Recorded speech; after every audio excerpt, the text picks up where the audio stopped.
اس میں جیسے میں نے بتایا کہ لوگوں مختلف چاروں صوبوں کی نمائندگی کی گئی ہے، اور اس کے علاوہ جو گورنمنٹ کی حکومت کی جو پالیسیز ہوتی ہیں، اکنامک پالیسیز جو ہوتی ہیں، اس کی کنٹینیوٹی کو جاری رکھنا بھی ضروری ہوتا ہے، تاکہ حکومت جو ہے کسی منزل پہ پہنچ سکے جو ٹھیک انہوں نے اہداف مقرر کیے ہوئے ہوتے ہیں۔ ہم، تو اس حوالے سے بھی یہ سوچا اور سمجھا جا رہا ہے کہ شاید اس وجہ سے کہ اگر کچھ لوگ اگر اس میں ڈسکرپشن ہوتی اکنامک پالیسیز میں، تو شاید اس وجہ سے بھی یہ بھی ایک کنسرن جو ہے فرام پیپل جو ہے وہ ظاہر کیا ٹھیک جا رہا ہے، لیکن فائدہ چاروں صوبوں کو اس میں ضرور ہے۔ صحیح۔ بیرسٹر قمر سبزواری صاحب، ممبر ہیں آپ اسلام آباد بار کونسل کے، اور آپ سے اس حوالے سے پوچھوں گا کہ کیا سمجھتے ہیں کہ جس طرح کی عدالت کے خلاف یا جس طرح چیف جسٹس کے سیاسی جلسوں میں نام لیے جا رہے ہیں، اور جس طرح آپ یہ کہہ سکتے ہیں کہ سیاست میں ہی ساری چیزیں ان کی چل رہی ہیں، سارے سیاسی مقدمات چل رہے ہیں اور بہت زیادہ پولرائز کر دیا گیا ہے، تو کیا یہ چیزیں ہونی چاہیے؟ کیا اس کی کوئی اہمیت ہے ان فیوچر؟ اور جس طرح گندا کر دیا ہے پوری پالیٹکس میں لے کے آ گئے ہیں، کیونکہ جو بھی چیف جسٹس بنتا ہے کچھ یہ کہتے ہیں کہ یہ مسلم لیگ نون کا ہے اور کچھ پی ٹی آئی کا ہے، اس وجہ سے بہت نقصان ہو رہا ہے عام آدمی کو، تو کیا سمجھتے ہیں یہ چیزیں ہونی چاہیے؟ ایسے ہی چلتے رہے گا یہ؟ احسن بھائی، قطن نہیں ہونا چاہیے، بالکل نہیں ہونا چاہیے۔ اور وہ جو ہمارے نادان دوست ہیں ان کو بھی یہ مشورہ دینا چاہیے۔ ان میں سے کچھ دوست جو ہیں وہ کافی عرصے صحافت کے شعبے سے منسلک ہیں، تو عدلیہ کے فیصلوں کو کرٹیسائز کیا جاتا ہے، نام لے لے کر کو اپنی پسند ناپسند کا نہیں بتایا جاتا، اور وہ نقصان دیتا ہے، معاشرے کے لیے بھی نقصان دہ ہے، انصاف کی فراہمی کے لیے بھی نقصان دہ ہے، اور ان انڈیویجولز کے لیے بھی نقصان دہ ہے جن کا نام لیا جاتا ہے۔ تو فیصلوں کو ضرور کرٹیسائز کریں، اور کرنے کی اجازت ہوتی ہے نہ صرف وکلا کو بلکہ عام آدمی کو بھی، کہ جی اس میں یہ سکم ہے، اس میں یہ سکم نہیں ہے۔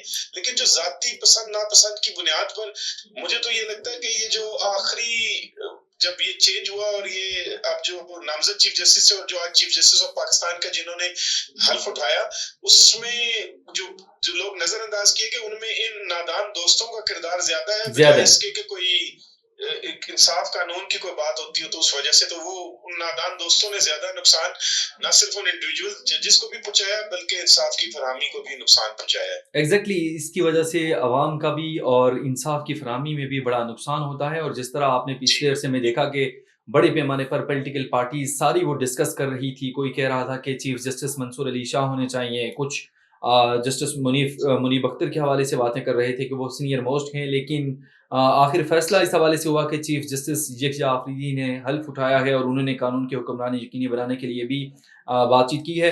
اچھا، میں بیرسٹر صاحب، کیونکہ آپ گہری نگاہ رکھتے ہیں ان تمام تر چیزوں پر، آپ سے اس حوالے سے پوچھوں گا کہ 27ویں آئینی ترمیم کے حوالے سے بھی بات کی جا رہی ہے، جس حوالے سے مولانا فضل الرحمان نے کہا ہے کہ اگر کوئی 27ویں آئینی ترمیم آئی تو اس کے خلاف ہم مزاحمت کریں گے، تو کیا کوئی ایسا آپ کے نالج میں ہے کوئی 27ویں ترمیم کے حوالے سے؟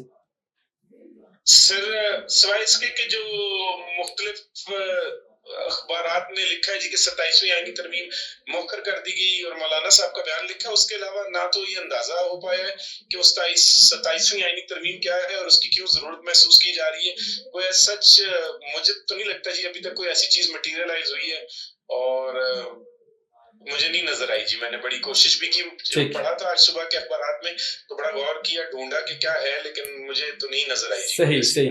ڈاکٹر منول علی کلوڑ صاحب، آپ سے میں پوچھوں گا، ایک تو یہ تمام تر سچویشن کے ساتھ ساتھ اگر معاشی لحاظ سے دیکھا جائے، معیشت کا جو استحکام ہے وہ ملک کے لیے انتہائی اہم ہے، سیاسی پارٹیز کی جو آپس میں لڑائیاں ہیں وہ بڑے پیمانے پر ہیں پاکستان میں، تو کیا سمجھتے ہیں ان تمام تر لڑائیوں کے باوجود بھی معیشت مستحکم ہو سکتی ہے؟ جی بالکل، یہ جو پولیٹیکل انسٹیبلٹی ہے اسی سے معیشت کو بڑا نقصان ہوتا ہے۔ ایک پارٹی اگر کوئی احتجاج میں چلی جاتی ہے تو اس سے معیشت کا پہیہ جام ہو جاتا ہے، جس سے عام معاشرے پہ بہت اثر پڑتا ہے۔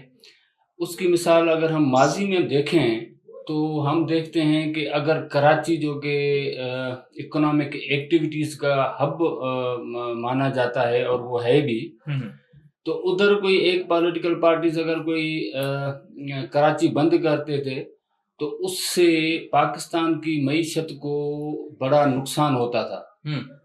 لیکن اب یہ ہے کہ اب ایک سارے پولیٹیکل پارٹیز کیونکہ تھوڑی بہت جو 2022 میں نو کانفیڈنس سے تھوڑا بہت جو ہے وہ ایک انریسٹ تھا ان دا کنٹری تھا، تو اس وجہ سے معیشت جو ہے وہ، اور اس سے اگر ہم پہلے جاتے ہیں 2021 میں، تو اس میں بھی کچھ چیزیں ہیں کہ جیسے کووڈ تھا تو ایک انٹرنیشنل لیول پہ کہ جو سپلائی چین تھا وہ جو ہے وہ رک گیا.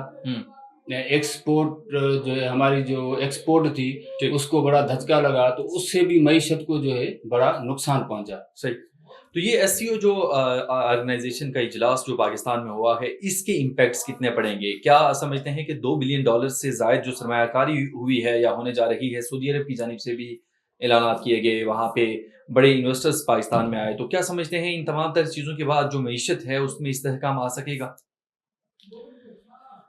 جی بالکل. شنگھائی تعاون تنظیم کا جو ریسنٹلی میں اسلام آباد میں ایک اجلاس ہوا جس میں بڑے بڑے لوگ آئے، اس میں ہمارے جو نیبر ملک ہیں انڈیا، ان کا فارن منسٹر بھی تشریف لایا تھا، اور چائنا آیا تھا، روس آیا تھا. اور ہم دیکھتے ہیں نا کہ اگر بارڈر کنفلکٹ ہے بٹوین چائنا اینڈ انڈیا، لیکن اس کے درمیان جو کہ واپار جو ہے، کاروبار کی جو لین دین ہے وہ حد سے زیادہ ہے، جبکہ وہ دونوں ایک برکس کے ممبر بھی ہیں. تو اس طرح یہ ہوگا کہ ان لوگوں کو پاکستان میں آنے سے ہماری یہ کوشش ہوگی، اور موجودہ حکومت کی یہ کوشش بھی ہے کہ وہ زیادہ سے زیادہ جو ہے وہ انویسٹمنٹ پاکستان میں لائیں. صحیح. اور اس مقصد کے لیے SIFC بھی بنائی گئی. جو انٹیپڈ پوٹینشل ہے پاکستان کا، وہ اس حکومت نے ایک تہیہ کر کے رکھا ہے کہ وہ انشاءاللہ وہ لائیں گے. اور اس کی جو ACO کی میٹنگ تھی اور بڑے ایک خوش اسلوبی سے جو ہوئی ہے، یہ اس کی ایک کڑی ہے کہ وہ صاحبان جہاں پہ آئے انہوں نے ہمارے ساتھ جو ہے بہت سارے ایگریمنٹ بھی کیے ہیں، وعدے بھی کیے ہیں. جی. اچھا بیرسٹر صاحب، میں آپ کی جانب آؤں گا، اور جس طرح ہم بات کر رہے ہیں SCO کے حوالے سے، اس سے پہلے بھی آپ نے دیکھا کہ پاکستان میں بہت بڑے پیمانے پر سرمایہ کاری آئی. وہ سعودی عرب کی جانب سے دیکھ سکتے ہیں، چائنا کی جانب سے دیکھ سکتے ہیں، دیگر جو متحدہ عرب امارات ہیں ان کی جانب سے دیکھ سکتے ہیں. لیکن پاکستان میں جو معاشی مشکلات ہیں وہ بڑھتی ہی چلی گئیں، وہ کم نہیں ہوئیں. آج تک جو ملک میں جو ایک اسٹیبل کنڈیشن ہوتی ہے وہ نہیں آ سکی. اس کی وجوہات کیا ہیں، آپ کیا سمجھتے ہیں؟ Sir, non sincerity of the government, وہ چاہے PMLN کی ہے، PPP کی ہے، PTI کی ہے، اس طرف توجہ ہی نہیں دی جا رہی کہ ہم کوئی پروڈکٹیو ایسٹس بنائیں، لوگوں کے روزگار کا کوئی بندوبست کریں. آپ دیکھیے نا جی، جو آخری بار ایک کوشش ہوئی، اب کتنا عجیب لگتا ہے، وہ آخری بار جو 2-3 چیزیں جو بزنس انوویشنز ہوئی وہ جنرل مشرف کے دور میں شوکت عزیز صاحب کی گورنمنٹ نے کی، جس میں بینکنگ سیکٹر کو اٹھانا، میڈیا کا سیکٹر جو ہے الیکٹرانک میڈیا خاص طور پر، اس کو ترویج، اس کو دینا، اس کو سپورٹ کرنا، اور ریئل اسٹیٹ. اب اس کے بعد سے کوئی سوچ ہی نہیں ہے، مکھی پہ مکھی ماری جا رہی ہے جی. ٹیکس کلیکشن بڑھائیں گے، کام کریں گے. جو ہماری خاص طور پر ایک اندازے کے مطابق 70% ہماری ینگ جنریشن ہے، ان کے لیے کیا ان کے روزگار کے مواقع کا بندوبست کیا جا رہا ہے؟ مجھے تو ابھی تک کوئی ایسی ایفرٹ نہیں نظر آئی، چاہے وہ کوئی بھی گورنمنٹ ہو. تو وہ اس طرف توجہ دینے کی ضرورت ہے، چونکہ ظاہری بات ہے ایک وقت اور ایک مقررہ مدت ہے جس میں وہ بزنس وہ چلتا ہے، اور پھر آپ کو اور چیز کو انوویشن کر کر لے جانا پڑتا ہے. اور ہمارے جو 70% نوجوان 30 سال کے قریب ہیں یا اس سے نیچے ہیں، تو ان کے لیے بہرحال نہ صرف ہمیں یہ کہ ایجوکیشن کا بھی بندوبست کرنا ہے، بلکہ روزگار کے ایسے پائیدار مواقع پیدا کرنے کہ وہ بہتر انسان بن سکیں اور معاشرے میں. ناظرین، پروگرام میں آپ کو خوش آمدید کہیں گے. ہم بات کر رہے تھے ایک تو پاکستان کی معیشت کے حوالے سے، اور یقینی طور پر جب تک حکمران اس حوالے سے جو عام آدمی ہے اس کے اعتبار سے نہیں سوچیں گے تو تب تک مشکلات جو کی تو رہیں گی۔ میں ڈاکٹر منور علی کلور صاحب آپ کی جانب آؤں گا اور آپ سے ایک پوچھنا چاہوں گا کہ جس طرح ابھی سچویشن چل رہی ہے، آپ نے دیکھا قومی اسمبلی کے اندر، آپ نے اپوزیشن کو دیکھا، کہیں بھی عام آدمی کی بات نہیں کی جا رہی اور عام آدمی مہنگائی کے چنگل میں دھنس چکا ہے اور بڑے پیمانے پر لوگوں کی بہت ساری مشکلات ہیں۔ ایک عام آدمی جو دیہڑی دار مزدور ہے اس کے لیے اتنی مشکلات ہیں کہ وہ اگر ایک ٹائم اسے کوئی مزدوری نہ ملے یا ایک دن کی تو اس کے لیے ڈیفینیٹلی گھر چلانا مشکل ہو جاتا ہے۔ آپ کے پاس ابھی جو بجلی بلات آ رہے ہیں اس پر ٹیکس آپ دیکھ سکتے ہیں۔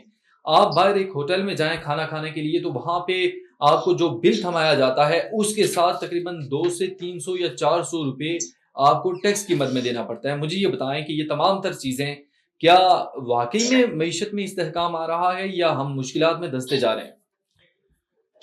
جی دیکھیں، یہ جو انفلیشن ہے یہ ایک پاکستان کا حقیقی مسئلہ ہے۔ اس کا بھی سبب میں کہوں گا کہ پولیٹیکل انسٹیبلٹی تھی گزشتہ، یعنی کہ 21-22-2023 میں ایک اتحادی حکومت آئی اور اس کے بعد جو ہے وہ الیکشن ہوا 8 فروری 2023 کو، اس کے نتیجے میں ایک حکومت بنی۔ لیکن انفلیشن کو موجودہ حکومت نے کوششیں کی ہیں کہ اس پہ جو ہے وہ کنٹرول کیا جائے، اور اس حوالے سے جو ہے انہوں نے مانیٹری پالیسیز جو ہیں متعارف کرائی ہوئی ہیں۔ مثلاً کہ انہوں نے سبسڈیز بھی کچھ دی ہوئی تھیں، کچھ ایسی پالیسیز، لیکن اسی کا فائدہ یہ ہوا ہے کہ انفلیشن میں کمی آئی ہے۔ یعنی کہ پہلے جو پیٹرول کی جو پروڈکٹس تھیں آپ دیکھتے تھے کہ اس میں جو ہے نا 50 روپے تک کمی آئی ہے۔ اچھا، اس کے علاوہ مارکیٹ میں پہلے تو جو مہنگائی تھی، انفلیشن تھی، وہ آسمان سے باتیں کرتی تھیں۔ اب بھی کچھ چیزیں ہیں جہاں پہ یہ جو ہے نا وہ کنسرن موجود ہیں۔ اچھا ڈاکٹر صاحب، عام آدمی کو ریلیف دینے کے لیے کیا کیا جانا چاہیے؟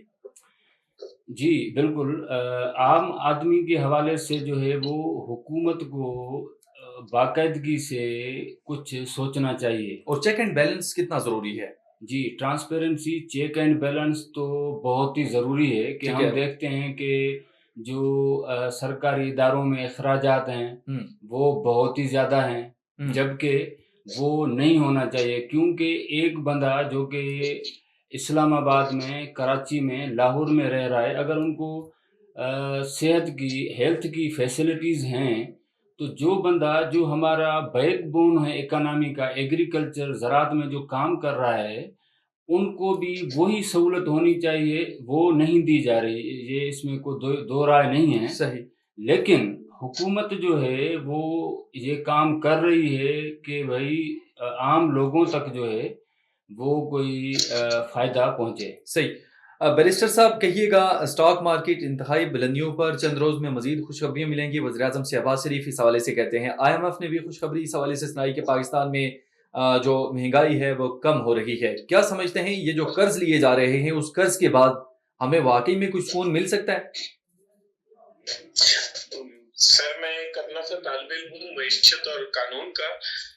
قرض لینا اور دینا اپنی جگہ ہے، لیکن جیسا کہ میں نے پہلے عرض کیا کہ روزگار کے مواقع پیدا کرنے بہت ضروری ہیں، اور انڈسٹری سیٹ اپ کرنی ہے، کیا زراعت کے پیشے میں کوئی انوویشن لانی ہے، کہ ہم کیا چیز ہے جو ہم دنیا بھر کو فراہم کر کے کوئی لے سکیں، کوئی چیز جس کو ہم بیک اپ کر سکیں، کیونکہ پچھلی 2 دہائیوں سے تو کم از کم 2 یا 3 گورنمنٹس نے صرف ریئل اسٹیٹ سیکٹر کو توجہ دی اور باقی تمام سیکٹرز کی طرف جو ہے وہ عدم توجہی کا شکار ہے۔ جیسے کہ ڈاکٹر صاحب نے بھی فرمایا کہ کسانوں کے لیے یا فارمرز کے لیے کیا ایسی پالیسیز ہیں جو ابھی تک انٹروڈیوس کی گئی ہیں، اور اس کے علاوہ بھی کیا ایسے نئے سیکٹرز یا بزنسز ہیں، کوئی انوویشن کی گئی کہ جو ہمارے ینگ جنریشن کو روزگار مہیا کر سکیں اور ان کو روزگار میسر آ سکے، تو وہ ابھی تک سامنے آنا باقی ہیں۔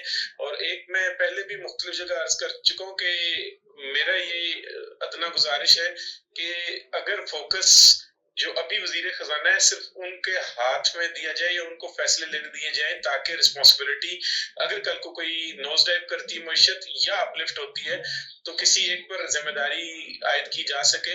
اور اسحاق ڈار صاحب اگر فورن منسٹری کی طرف توجہ دے تو وہ کافی ہے سر. اچھا بیرسٹر صاحب، جس طرح آپ نے یہ بات کی اس میں تو بہت ساری چیزیں ایسی ہیں کہ ایک ہوتا ہے کہ ایک انسان عوام سے سلیکٹ ہو کے الیکٹ ہو کے تب جائے تو پھر تو بات بنتی ہے.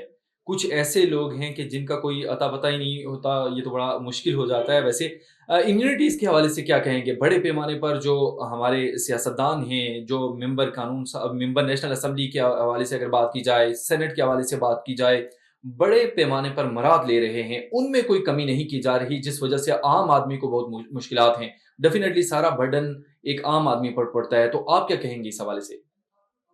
جی احسن بھائی، یہ آسٹیرٹی میئرز خالی نام کے لینے کے ضروری نہیں ہے. یہ کہتے ہیں جی کہ ہم نے آسٹیرٹی میئرز لیے ہیں اور ہم یہ چیز کٹ ڈاؤن کریں گے. ان کو ان ریالٹی کرنا ہے. یہ سینٹ کے بھی ممبران کو کوئی ایسی ضرورت نہیں ہے، ٹھیک. نیشنل اسمبلی کے ممبران کو ضرورت نہیں ہے، اور جو ٹاپ سول بیوروکریٹس ہیں ان کو بھی 3-3 4-4 بڑی گاڑیاں اور ہر ایک کے ساتھ ڈرائیور اور شوفر کی ضرورت نہیں ہے. 36 کلومیٹر کی پٹی ہے اسلام آباد اور اس کے لیے 36,000 سے زیادہ، ایک اندازے میں کہتے ہیں 36,000 گاڑیاں ہیں، کسی جگہ کہتے ہیں کہ لاکھ گاڑی ہے جو فیول جو مہینے کا ایکسپینس جو ہے. تو وہ ان کو کٹ ڈاؤن کر بہرحال وہ ان کو ریڈنڈنسیز بھی کرنی ہے. جو بے وجہ جو ورک فورس بھرتی کی گئی ہے اور وہ ادارے جو کوئی کام نہیں کر رہے ان کو بہرحال مرج کرنا ہے کہیں نہ کہیں. اور میں یہ نہیں کہتا کہ وہ جو لوگ بھرتی ہو گئے ہیں ان کو فارغ کر دیا جائے، لیکن ان کو کہیں نہ کہیں پروڈکٹیو کام میں لگانا ہے بجائے اس کے کہ وہ بیٹھیں تنخواہ لیں اور گھر چلے جائیں. صحیح. اور ڈاکٹر صاحب، دہشت گردوں کا افسی کی چیک پوسٹ پر حملہ ہوا ہے، بڑا افسوسناک، اور 10 جوان شہید ہوئے ہیں. اس لہر کے حوالے سے کیا کہیں گے؟ ایک لہر پھر سے جو پاکستان اتنے عرصے سے کوشش کر رہا ہے دہشت گردی کے حوالے سے جو کاروائیاں ہو رہی ہیں اس کے خلاف تمام تر جو اپنی پالیسیز ہیں وہ بھی لگا رہا ہے، لیکن اس کے باوجود یہ چیزیں رکنے کا نام نہیں لے رہی. اور ایک دفعہ پھر یہ لہر آپ دیکھ سکتے ہیں کہ 10 جوان شہید ہوئے ہیں. کیا کہیں گے کس طرح ان چیزوں پر قابو پانے کے لیے تمام جو سیاسی جماعتیں ہیں ان کو مل جل کر بیٹھ کر فیصلے کرنے ہوں گے؟